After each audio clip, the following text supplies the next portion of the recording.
a l'inici de la reunió amb el conseller Puig, en nom d'Iniciativa per Catalunya Verds Esquerra Unida i Alternativa, he demanat que, ja que el conseller parla de transparència, que la reunió no fos a porta tancada. Nosaltres havíem reservat la sala de grups per si de cas aconseguíem el canvi d'ubicació perquè poguéssiu accedir-hi als mitjans de comunicació. La nostra proposta ha estat secundada pel PSC i per la CUP, però el conseller Puig i Convergència i Unió han dit que es negaven a que la reunió fos pública. Bé, també ja entrant una mica dins de la qüestió, dir-vos que estem en uns moments que jo crec que són especialment greus pel Departament d'Interior i pel cos de Mossos d'Esquadra, perquè tenen en aquests moments la credibilitat perduda. Jo vull recordar que el conseller Puig ha passat en 2 anys de qüestionar les càmeres a les comissaries a proposar-nos avui càmeres per gravar els llançaments de projectils, i que en 2 anys ha passat de dir que ell venia a protegir els Mossos i assumir totes les responsabilitats a una situació nova en la que hi ha un cessament d'un professional, d'un membre del cos de Mossos d'Esquadra, i ell continua en el càrrec, tot i que ha posat a disposició del president Mas el seu lloc de conseller, però el president Mas l'ha ratificat en el càrrec. Bé, també vull comentar que en el cas de la ciutadana Esther Quintana, que va perdre un ull com és sabut, cal continuar exigint saber tota la veritat, perquè no la sabem, que en aquests moments està en mans del Poder Judicial i per tant confiem en que es pugui arribar a saber la veritat. Ara bé, més enllà del cas concret, que nosaltres reconeixem tot el dret de la senyora Esther Quintana, només faltaria a saber què li ha causat la lesió, a més estem en aquests moments amb un problema d'una credibilitat absolutament qüestionada per part del Departament d'Interior i per part del cos de Mossos d'Esquadra, i aquí, a més, estem davant d'un problema de claríssimes responsabilitats polítiques del conseller d'Interior. En la compareixença del conseller Puig han subsistit molts dubtes. Jo crec que és veritat que anirem coneixent noves notícies en els propers dies, però vull destacar alguns dubtes que han quedat pendents. Per exemple, jo li he preguntat en el centre de comandament operatiu, a les hores en què va passar tot això, qui hi havia com a direcció política. M'han dit que el senyor Manel Prat, el director general de la policia, era allà, i jo he preguntat com era possible que si allà arriba tota la informació del que està passant, resulti que en el centre de comandament el director general no sap que hi ha hagut aquests trets en un lloc determinat a una hora determinada, quan a més tot queda gravat. I per tant no hi ha prou. Jo entenc que en el moment pot haver-hi molta confusió d'una allau d'informacions, però després es pot tranquil·lament repassar tot perquè tot queda gravat. I això se'ns ha dit que sí que hi havia el senyor Prat, però que el senyor Prat no es va assabentar de que hagués passat això. Home, una cosa realment curiosa. Una segona qüestió és que, aviam, el conseller Puig compareix el dia 3 de desembre quan ja han passat 18 dies dels fets. A vegades en aquest Parlament, que fem les coses normalment massa lentament, a vegades sí que hem aconseguit compareixences de consellers que venen molt immediatament de que s'hagi produït un fet i pots admetre que hi pugui haver una situació de no tenir tota la informació. Però clar, 18 dies per tenir tota la informació ens sembla més que suficient. Però és que apareix el vídeo, després apareix aquest informe, i a l'informe ens ha dit el conseller que apareix el dia 7 de desembre, el dia 7 de desembre. Entre el 3 i el 7 apareix també el vídeo. Nosaltres li hem preguntat, però quan apareix el vídeo vostès què fan? Continuar recabant informació. Quan apareix l'informe, llavors continuar recabant informació. I a més amb un element que em sembla important destacar. El conseller Puig ha reconegut que en l'informe del dia 21 hi havia dins de l'informe un DVD on apareixien les imatges que després van aparèixer en el vídeo que es va fer públic. És a dir, que dins del cos dels Mossos d'Esquadra algú havia visionat aquest famós vídeo que apareix 2 dies després de la compareixença del conseller Puig. Jo vull recordar que aquí estem també davant d'una situació en la que el conseller Puig és presoner d'una manera de fer les coses. Jo vull recordar què va passar a la compareixença el dia 3 de desembre. El diputat d'Iniciativa, Josep Vendrell, li diu: li demano, conseller, que investigui a fons, que parlin amb els testimonis. Vostè ha vist els vídeos que hi ha penjats a la pàgina web de Stop Bales de Goma i el que s'hi diu allà? Ho han vist? Investiguin en plena transparència. Resposta del conseller Puig: jo només els pregunto, vostès a qui defensen, els violents o els pacífics? Clar, aquí estem arrossegant una manera d'actuar del conseller Puig que li ha explotat en diverses ocasions al llarg d'aquests 2 anys, i nosaltres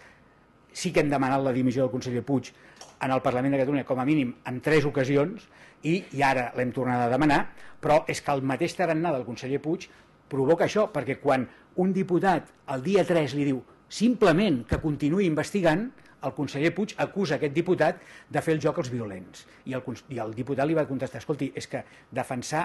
a l'Ester Quintana o defensar a la noia i al nen que van pagar a Tarragona no és defensar els violents, és defensar els drets de la ciutadania. Una altra cosa que hem plantejat també en la reunió aquesta de porta tancada. Jo vull recordar que l'associació Stop Bales de Goma es funda a final del 2010,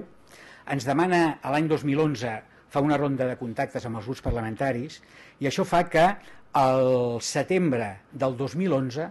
l'associació Stop Bales de Goma comparegui en el Parlament. Expliquen com veuen ells el tema de les bales de goma, i els grups parlamentaris acordem crear una comissió d'estudi sobre el tema de les bales de goma i dels materials antiavalots. Això es porta a votació el mes de novembre del 2011. La sol·licitud estava signada per tots els grups excepte Convergència i Unió,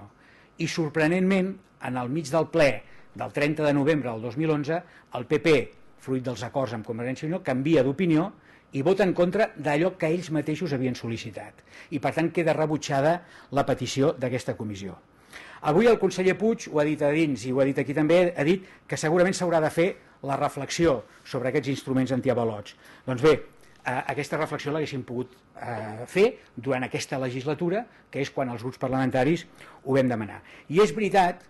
que es diu no solament ha de ser pilotes de goma sí o no, evidentment, ha de ser una reflexió en profunditat sobre el funcionament dels mecanismes antiavalots dels Mossos d'Esquadra, sobre les pilotes de goma, sobre les llançadores, sobre els protocols d'actuació, sobre la necessitat de que els Mossos vagin identificats, sobre una mica tot el comportament aquest. Sembla ser, per lo que he vist dins de la reunió,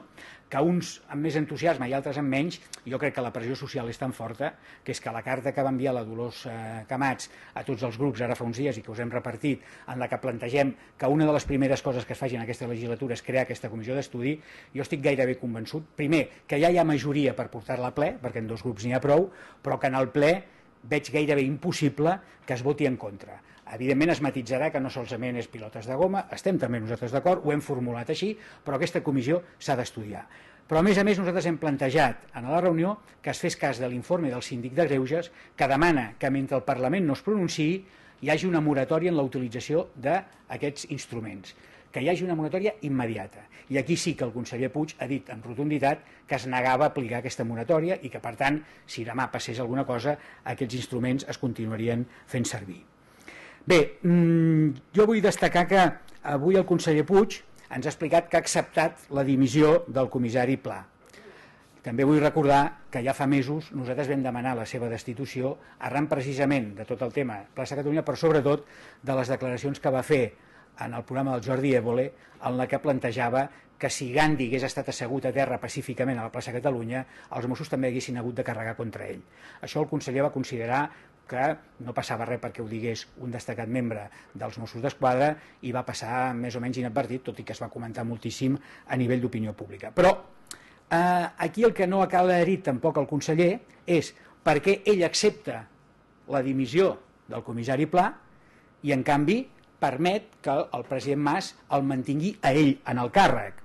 I en aquest sentit jo li he dit explícitament al conseller que nosaltres li demanem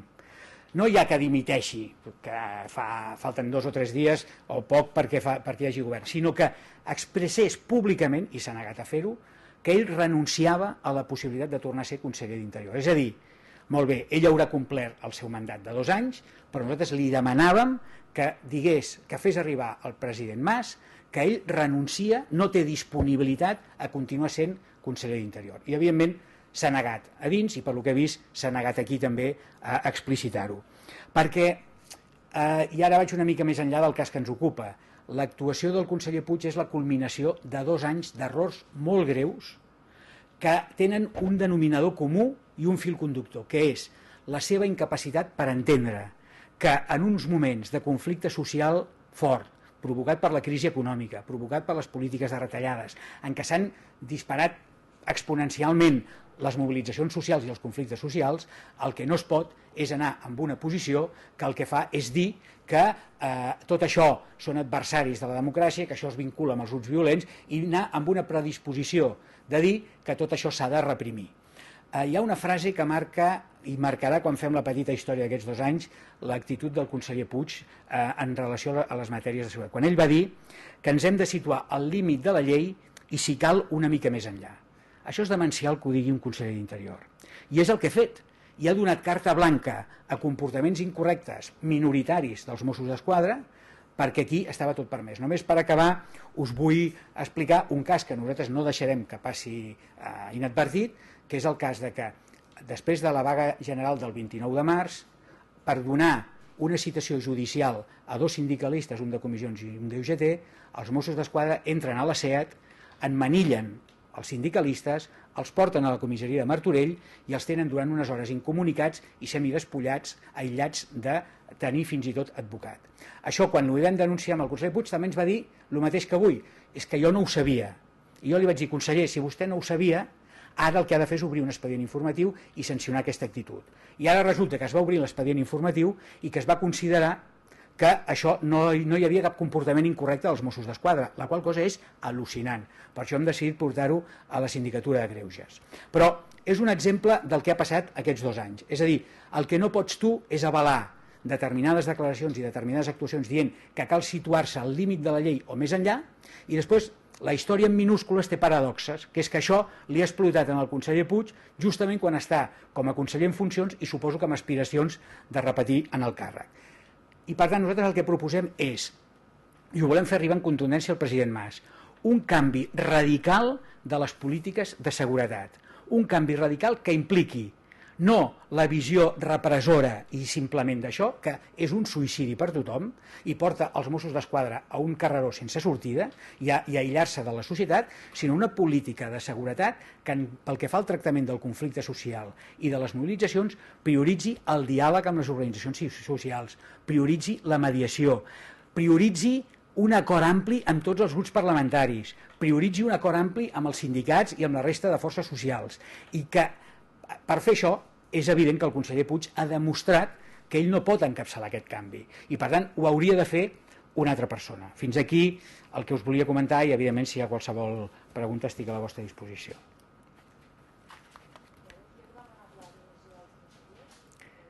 Sí, bueno, la veritat és que li hem demanat ja tantes vegades durant aquests 2 anys que avui el que he volgut expressar per fer-ho una mica diferent és que quan ell ja ha dit que ha presentat la dimissió en el president Mas i no li ha acceptat, aquí hi ha un tema que ell no ha aclarit i he vist que aquí se li havia preguntat i no l'ha aclarit. És a dir, ell accepta la possibilitat de tornar a ser conseller d'Interior si el president Mas comet l'error de demanar-li? Jo, per tant, el que li he demanat és que fes públic avui que ell deia fins aquí he arribat, si el conseller Mas li vol donar una altra responsabilitat, això és cosa de Convergència i Unió, però que ell digués avui explícitament i fes arribar al president Mas que ell renuncia a estar disponible per tornar a ser conseller d'Interior. Jo crec, sincerament, que amb la situació parlamentària complicada que tindrem aquesta legislatura, amb la situació social que hi ha al carrer i amb el procés que volem avançar també cap a l'estat propi a través del dret a decidir, tenir el conseller Puig al davant del Departament d'Interior és una irresponsabilitat que la pagarà cara al país i la pagarà cara al govern. Perquè vostès no s'han plantejat demanar-li directament al Artur Mas que no romani conseller d'Interior. Bueno, ho estic fent ara, diguéssim. No sé si hi haurà oportunitat en el moment en què el president Mas faci el debat d'investidura. Tinc la lleugera sospita que el Joan Herrera en el debat d'investidura traurà aquest tema i ho plantejarà en contundència. Val? Una cosa, veient l'informe que els hem passat, els altres grups han dit que segurament hi haurà un quart i que no veu un complet. Vostè pensar el mateix? Jo avui he vist el conseller Puig molt insegur. És la vegada en aquests 2 anys que he vist el conseller Puig molt insegur i amb por de fer afirmacions massa contundents per por que sigui desmentit al cap de poques hores. Si analitzem ja més enllà del fons, la forma del dia 3 i la d'avui, que no l'heu pogut veure en directe perquè ell ha mantingut que havia de ser a porta tancada, jo he apreciat un canvi que és passar de la prepotència a la inseguretat i de dir, ai, que estic dient unes coses i potser demà surt una altra imatge que em torna a desmentir. Jo l'he vist molt insegur, però això és gravíssim, perquè que el conseller d'Interior estigui en aquesta posició i en canvi digui que manté la possible predisposició, o com a mínim no ho negui, a tornar a ser conseller d'Interior, jo crec que realment és un problema pel país, però el president Mas n'ha de ser molt conscient, que és un problema fonamental pel govern de Catalunya i que tindrà molts problemes, perquè jo no sé com podran aquí, és dir, parlant clar, durant l'anterior legislatura hi ha hagut un pacte Convergència i Unió i PP que ha protegit el senyor Felip Puig, entre altres coses perquè la política que aplica el senyor Felip Puig és exactament la mateixa que aplica el senyor Fernández Díaz com a ministre d'Interior a Madrid. I per tant, aquest pacte de ferro que va impedir, per exemple, que s'aprovés la comissió d'estudi sobre el tema de les bales de goma, quan el mateix PP va fer el ridícul del segle perquè era una petició seva i va votar en contra de la seva petició, però era fruit dels acords entre Convergència i Unió i el PP, jo no sé com mantindrà aquí una determinada majoria quan comencem nosaltres a plantejar coses en aquest sentit, i espero que Esquerra Republicana mantingui la posició que ha mantingut durant aquests 2 anys, tot i que ja estic una mica preocupat perquè no he vist massa contundència a l'hora de demanar la dimissió o el cessament del senyor Felip Puig.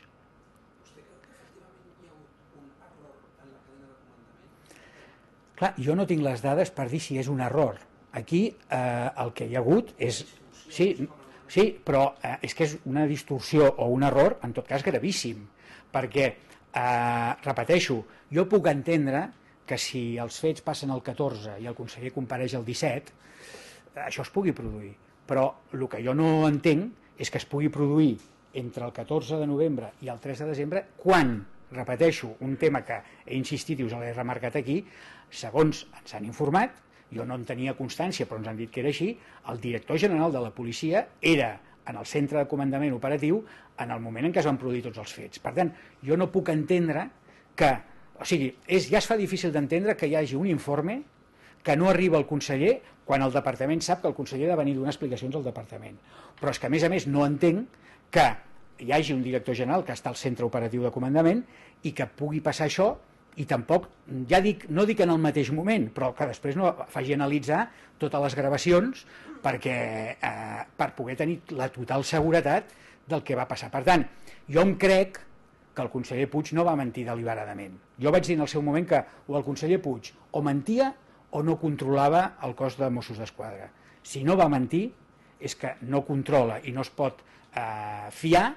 de l'estructura seva de comandament. Però clar, la responsabilitat, independentment de que s'hagi acceptat el cessament d'un comissari, és política. I aquí hi ha un conseller i insisteixo molt, un director general de la policia. Un director general de la policia que estava allà present en el centre de comandament i que teòricament és el responsable de saber què ha passat. Perquè hi ha unes ordres que són... Ella m'ha dit a dins, home, és que nosaltres des del centre de comandament no ordenem cada vegada que han de disparar els Mossos. Ja ho sé, però si tu ets al centre de comandament se suposa que hi ets per poder analitzar globalment el que passa i que si hi ha dubtes o tal, tu has de dedicar-te exhaustivament a saber què ha passat. Per tant, un error, una incompetència, però sobretot una manca de responsabilitat política que exigiria cessaments i que exigiria que l'actual equip d'Interior no continuï.